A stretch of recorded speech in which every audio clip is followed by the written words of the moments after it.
Ayan, kumukuha ko siya ng ano. Ano tawag dito? Ay, ne. Ano? Mulberry. O sige yan, pakita mo nga paano kainin yan. O, bigyan kayo ng sample. Alin diyan? Ito? Hindi po yun. Yung black po. Ito, kailangan medyo itim na. Ayan. Ay, teka. O, ayan na.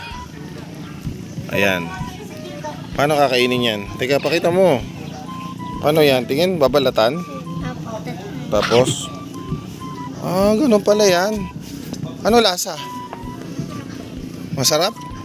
Pagka yung pula pa. Maasim po.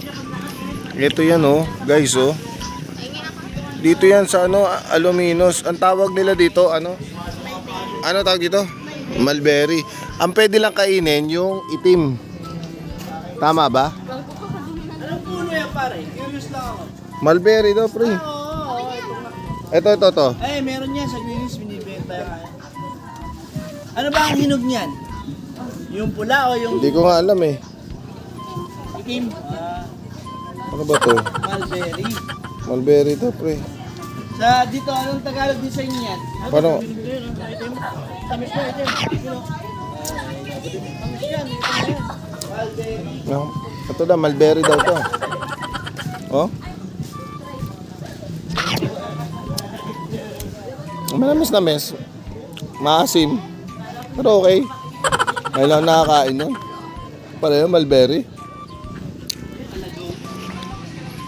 Yan siya. Dito yan sa sa Aluminos. First time ko nakakita na to. Kailangan itim pala yung kuha. Ayun. Ayun. Ayun, yung itim. Ayun, itim. Pag ito pula, maasim to eh. Kailangan itim. Lalo maasim to. Ayan, dami. Sa kanila ko lang nalaman yung mga nakatira dito, mga kabok.